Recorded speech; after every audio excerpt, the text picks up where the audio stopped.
Salut Bissom, bonsoir les rôlistes, je suis Sébastien, et ce soir je vais revenir sur le défi de création de Padbou. Donc on va revenir dans l'univers de Silvertal, et aujourd'hui, enfin ce soir plutôt pour moi, au lieu de vous présenter quelque chose que j'ai déjà développé, je vais un peu utiliser ce temps de cette vidéo pour me servir un peu de vous comme un canard en plastique. Ceux qui sont dans l'informatique sauront de quoi je parle. Et si vous ne connaissez pas, laissez-moi vous expliquer le concept. L'idée est simple, quand on bosse en informatique, que ce soit développement ou administration, et qu'on croise un problème qu'on n'arrive pas à résoudre, on utilise le... Alors généralement du côté développement, c'est ce qu'on appelle on débug avec un canard en plastique, puisqu'en fait ce qu'on va faire, c'est quand on est face à un bug qu'on n'arrive pas à résoudre, on l'explique à ce fameux canard en plastique, sachant que le canard en plastique ne sait à peine utiliser un ordinateur et ne connaît en rien aucun aspect de ce qu'est la programmation.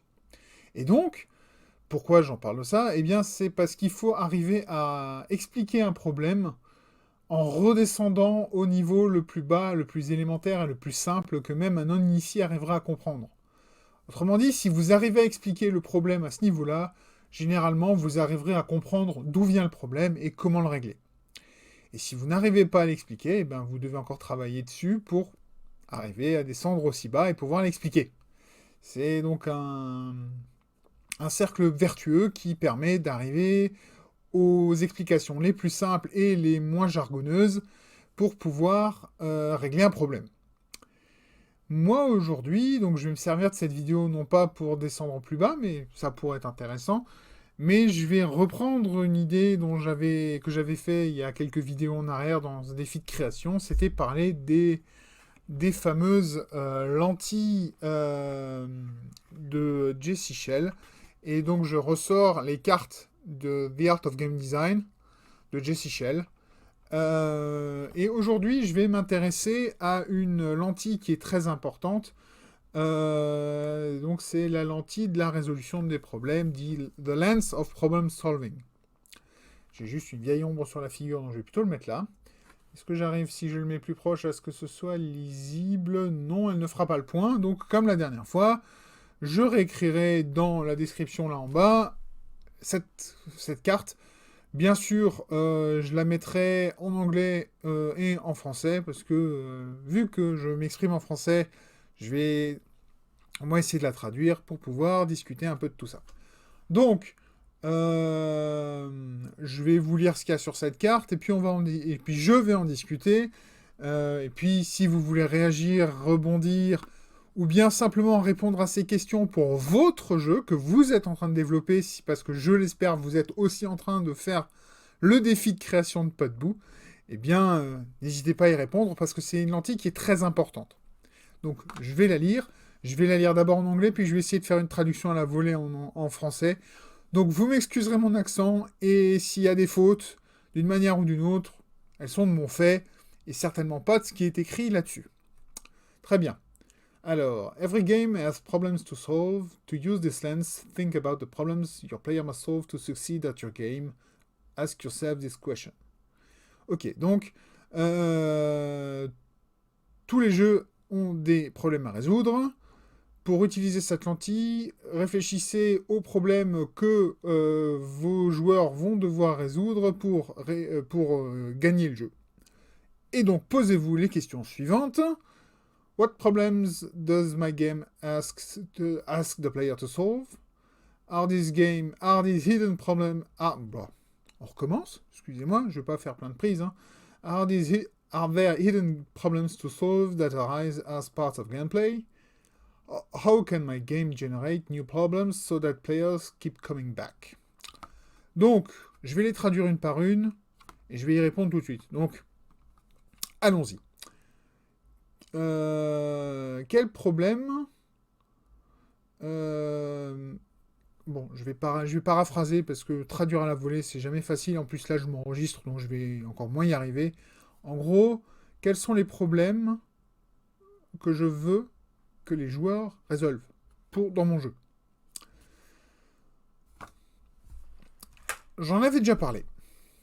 L'objectif de cet univers, de ce jeu, de ce scénario, c'est d'avoir la race humaine. Alors, non, faux, pas la race humaine. Les joueurs sont dans une région particulière.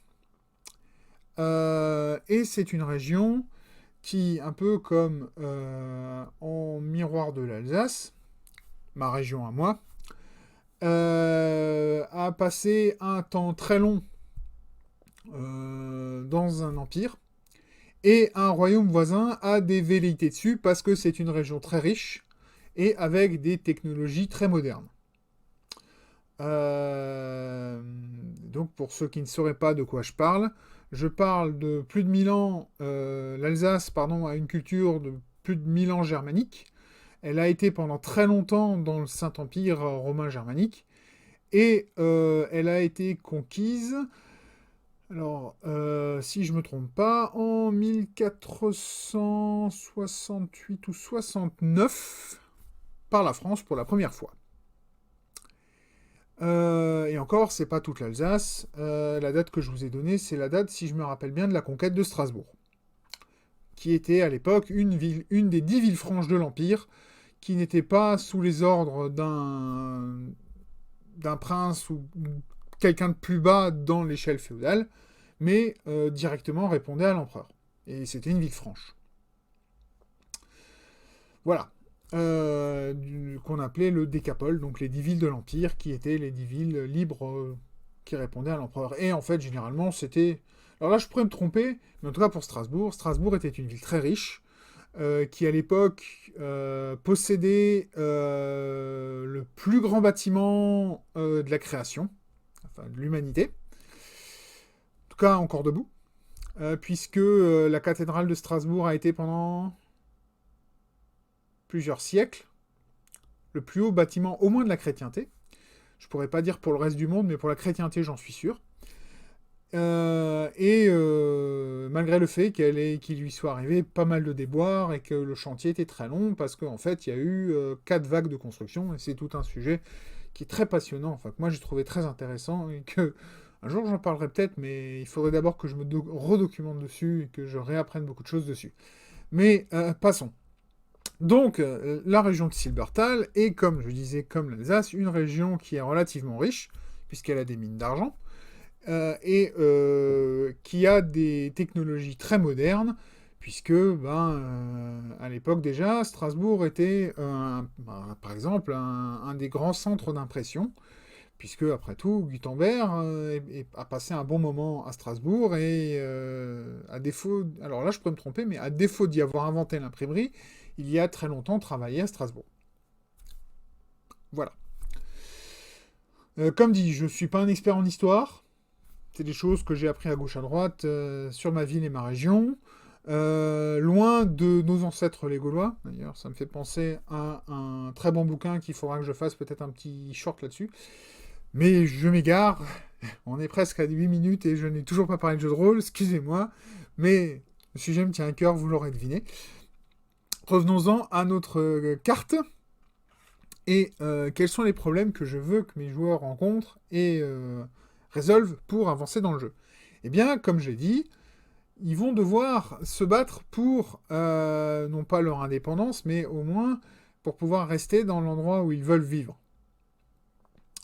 Puisque ils sont dans un empire, je vais spoiler un peu l'histoire, mais je crois que j'en avais déjà parlé, il va y avoir une invasion, et en fait ça va être une double invasion, puisqu'en fait il y a une guerre planaire d'anges et de démons, qui va déborder sur la terre des hommes, terre de l'humanité, et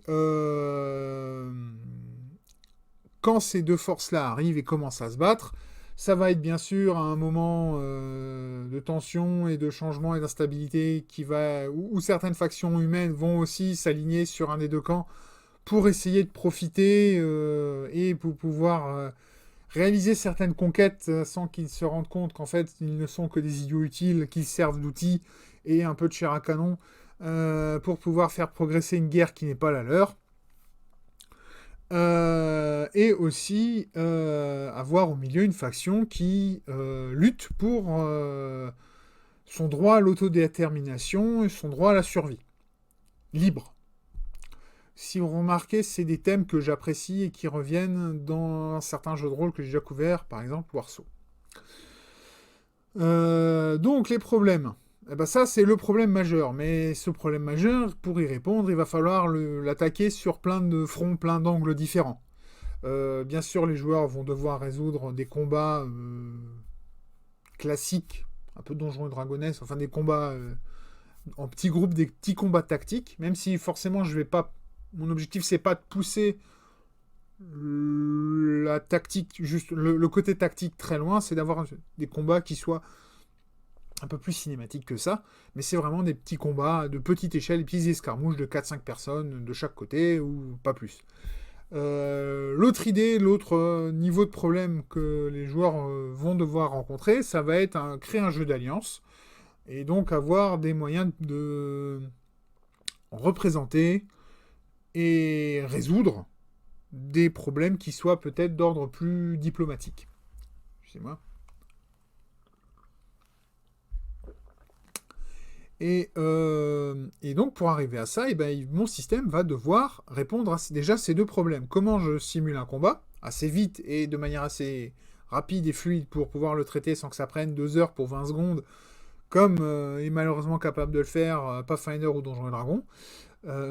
Et comment représenter et peut-être aussi un peu rendre systématique, rendre plus systématique, justement, intégrer dans le système une méthode de négociation ou de contrainte dans des discussions diplomatiques qui pourraient aussi très bien inclure des négociations plus commerciales.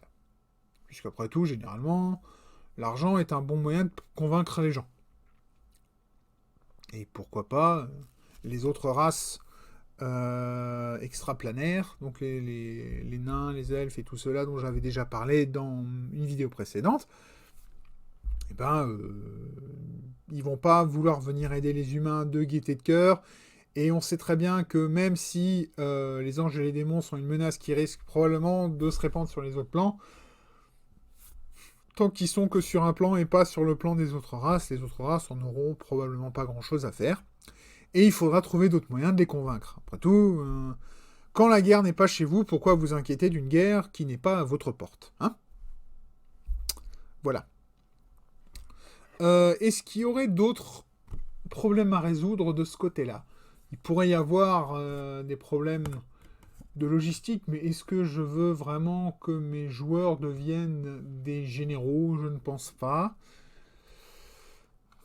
Mais ça pourrait être intéressant d'avoir le côté aussi combat de masse pour vraiment faire les grandes batailles.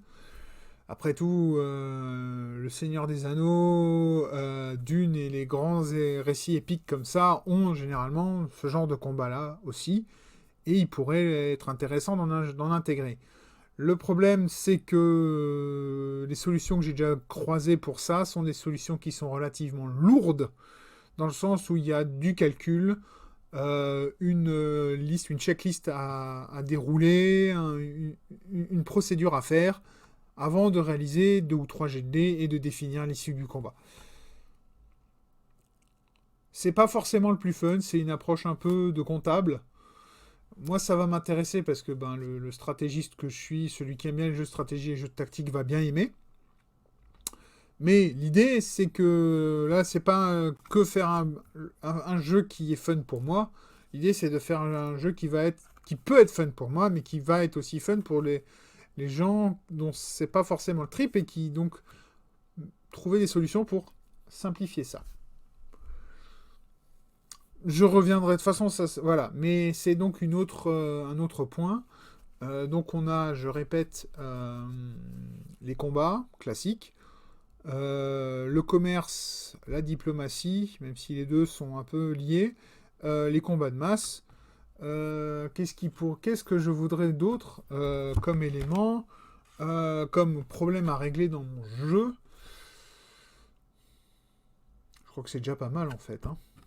Plus ça risque encore d'éparpiller le jeu.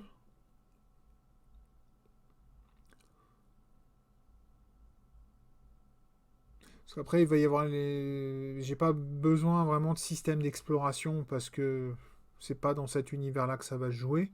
Enfin, il y aura pas de terre à explorer.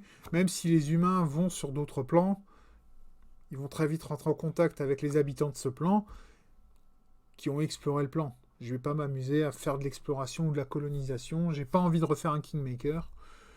Même si c'est intéressant aussi. C'est pas le but du jeu. Là, l'idée, c'est vraiment de faire ça. C'est vraiment cette histoire de défendre sa terre pour pouvoir y vivre. Donc ça veut dire aussi qu'il faut peut-être justement pouvoir la développer, cette terre. Donc ça, c'est peut-être un truc qu'il faut que je rajoute.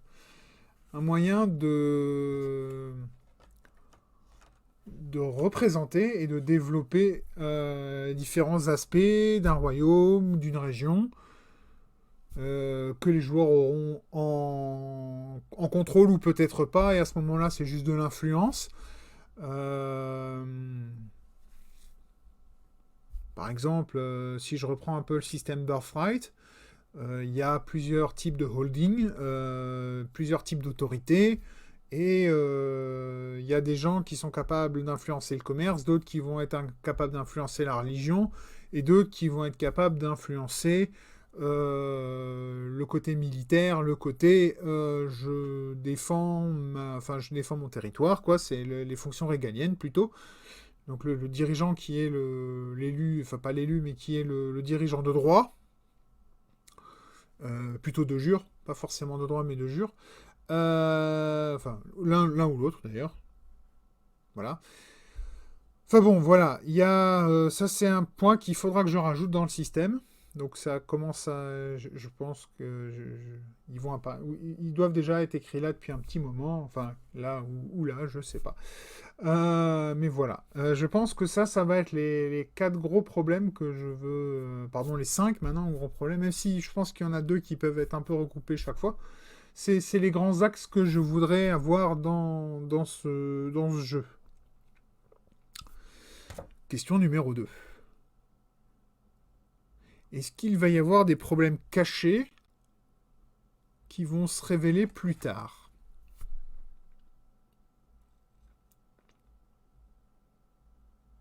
Je pense pas. Je pense pas qu'il va y avoir des problèmes cachés, dans le sens où est-ce que je vais cacher une partie de la mécanique? Est-ce que je vais cacher un pan du jeu pour le révéler que plus tard?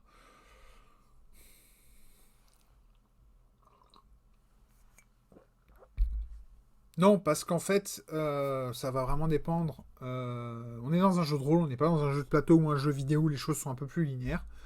Là, les joueurs, s'ils décident de ne pas jouer à quelque chose, ils décideront de ne pas y jouer. Donc il faut que les choses soient un peu plus modulaires de mon côté. Et donc il faut que le jeu puisse tourner sans que tout soit actif. Et que ça permette à certains MJ d'utiliser ce système et mon univers, par exemple, pour pouvoir jouer quelque chose qu'ils ont peut-être envie de faire avec seulement une fraction des éléments et pas tous. Ouais, je pense pas que je vais m'étendre sur plus de ce côté-là. Rebonjour, Sébastien du futur. Pendant que j'étais en train de préparer la suite du travail pour cette vidéo, je me suis rendu compte que j'avais mal compris la question numéro 2. La question numéro 2, effectivement, parlait de problèmes cachés, mais c'était de problèmes cachés qui étaient résultantes du gameplay, du jeu.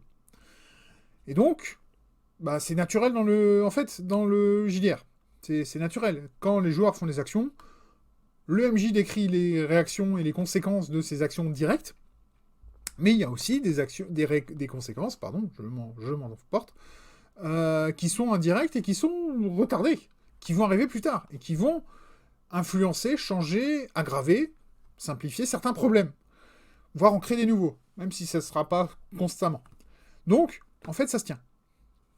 Et effectivement, il fallait juste que je redise ça pour que ce soit clair. Voilà. Je retourne à mon travail. Bonne soirée. La dernière question Comment mon jeu peut générer des nouveaux problèmes, excusez-moi, pour que mes joueurs puissent continuer à s'investir et à revenir dans le jeu. Comment générer des nouveaux problèmes? J'ai pas envie de tomber dans le syndrome World of Warcraft, si vous connaissez un peu le jeu vidéo. Mais en gros, une extension présente un méchant ou un groupe de méchants. Vous battez ce groupe de méchants. Et à la fin de l'histoire de cela, vous découvrez qu'il y a un méchant au-dessus. Extension suivante, vous allez vous battre contre ce méchant. Et à la fin de l'extension, vous découvrez qu'il y a un méchant au-dessus. Et ça continue pendant longtemps jusqu'à ce qu'on arrive au Jailer et Shadowlands. À savoir, vous avez tellement regroupé tellement de points qui n'étaient pas forcément tous l'un au-dessus des autres, mais qui étaient des enchaînements ou des ennemis parallèles. Ils ont tout regroupé sous un même chapeau, qui a rendu l'histoire complètement débile, et que les joueurs ont rejeté en masse. Et ça, je veux éviter. Je veux une menace, je veux la résoudre, et je veux pouvoir passer à la suite. Et pas rajouter un truc au-dessus. Rajouter un truc au-dessus, c'est l'escalade de la débilité au bout d'un moment. Par contre, effectivement, il y a des chances qu'une fois que votre royaume a survécu à cette crise, s'il survit, il y ait d'autres crises qui apparaissent. Et celles-là, elles peuvent être intérieures, dans le sens trahison politique, peuvent être extérieures, dans le sens un autre royaume va vouloir vous piquer un morceau de vos terres. Elles peuvent être extraplanaires, une nouvelle invasion. Je ne vais pas aller plus loin dans la cosmogonie. Je ne vais pas créer un autre univers, des univers parallèles. Les univers parallèles, c'est le début de la débilité aussi. C'est un peu comme le voyage dans le temps. À partir du moment où vous mettez le doigt dedans, vous en sortez plus. Et surtout, c'est une boîte de Pandore. Vous l'ouvrez, vous ne pouvez plus la refermer. Vous savez que le voyage dans le temps est possible. Vous savez que le voyage à travers les univers sont possibles. Et vous ne pouvez jamais revenir en arrière. Et c'est d'ailleurs le problème qu'a World of Warcraft depuis qu'on est allé dans l'espace, qu'on est allé sur d'autres planètes. C'est dur de revenir à la maison. Parce qu'on sait que maintenant, il y a des choses au-dessus, et que ces choses au-dessus, elles vont forcément venir nous emmerder, et que c'est pas ce que les joueurs veulent jouer, mais l'histoire va forcément toujours finir dans ce niveau le plus haut, parce que c'est là où il y a le plus d'enjeux, c'est là où il y a le plus de risques. Donc voilà, donc je veux pas avoir des boîtes dans des boîtes dans des boîtes, parce que forcément, à chaque fois, quand je veux que mon risque atteigne le niveau maximum, il va falloir que je mette dans le plus haut niveau. Et donc mon plus haut niveau, ça va être le planaire. Et puis c'est tout. Et c'est déjà énorme.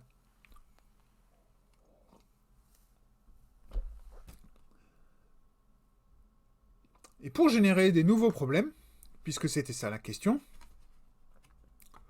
soit je donne des clés au MJ, donc des axes de possibilités, ou genre si vous avez fini le scénario dans les clous à peu près, et que vous avez réussi à suivre l'histoire comme j'ai essayé de la créer, les dangers suivants logiques seraient ça, ça, ça, ça. À vous d'explorer ce qui vous donne envie. Ou bien, j'ai le bouquin à portée de main. Oui. Excusez-moi 2 secondes. Je tourne la tête, je cherche un bouquin, je vais vous le montrer. Ou bien, j'utilise la méthode Planète Hurlante. Et à ce moment-là, le truc, c'est que ce jeu-là passe un moment fou. Enfin, il y a à peu près une moitié du bouquin à expliquer le système, les combats, les véhicules, et tout ça. Et puis après, l'autre moitié de ce bouquin, c'est quasiment que des tables. Alors, je vois pas ce que je fais, mais je pense que ça se voit. Ouais, ça se voit à peu près. Là, j'ai ouvert une piste, un truc au pif, ça s'appelle justement le générateur d'aventure. Et il y a comme ça plein de tables, de sous-tables et d'éléments, et vous allez pouvoir générer de manière aléatoire une histoire. Voire une campagne. Donc voilà. C'est un peu une version hyper poussée, hyper développée de ce que le scénarogien a fait. C'est du mauvais côté, bravo Sébastien, de RPG Story Maker. L'idée, c'est de pouvoir générer un peu à la volée pour le MJ, peut-être des problèmes avec certains niveaux de granularité. Donc genre une petite menace ou une menace locale, une menace régionale, une menace nationale, une menace mondiale, une menace planaire. Par exemple. Et vous pouvez très bien les chaîner ensemble. Bon, alors à ce moment-là, il faudra peut-être pas les tirer au pif parce que ça risque de faire n'importe quoi. Mais vous pourrez très bien chaîner ensemble à ce moment-là, en donnant certains outils au MJ pour modéliser les motivations des méchants, et surtout qu'il puisse lui les revoir et s'y tenir, pour pouvoir développer son axe principal et les petites boucles, qui sont les petites histoires, les petits scénars, puis carrément les séances. Là, je sors pas ça de mon chapeau, hein, c'est pas moi qui suis un grand concepteur. Je m'inspire beaucoup de ce que j'avais entendu de How to be a Great GM quand il parle de créer des campagnes. C'est à peu près l'idée qu'il a. Donc, j'utiliserai peut-être pas ces outils, mais ce seront des choses très itératives là-dessus, probablement. Donc, parce que je trouve que les idées sont bonnes et que faut juste avoir les idées pour remplir les cases qu'ils donnent, et ça c'est un peu compliqué des fois, donc peut-être pourquoi pas essayer de trouver des tables ou des outils un peu plus généraux pour facilement remplir ces cases. Voilà, voilà. Et ceci, décidément, toujours ce chat dans la gorge, moi. Un vieux reste de mon opération qui veut pas partir, excusez-moi. Et donc ceci clôt cette carte. Et donc, à moins que, est-ce qu'il y a encore une idée qui me vient là, comme ça, là, maintenant, tout de suite? Malheureusement pas. Donc je vais clore cette vidéo qui travaillait sur cette question. Je vais vous... Comme dit, je mets les 3 questions de cette carte dans la description de la vidéo. Si vous avez envie d'y répondre, n'hésitez pas à me taguer. Et que ce soit en vidéo... n'hésitez pas à le faire en vidéo, n'hésitez pas à le faire en texte. Ça peut être une bonne idée et je pense que ça peut être un... Comme dit, ce sont de très bons outils pour le développer des jeux et pour aider au game design. Et j'espère que cette vidéo vous aura plu. Et en attendant la prochaine vidéo, eh bien, je vous dis à tous, peace pal.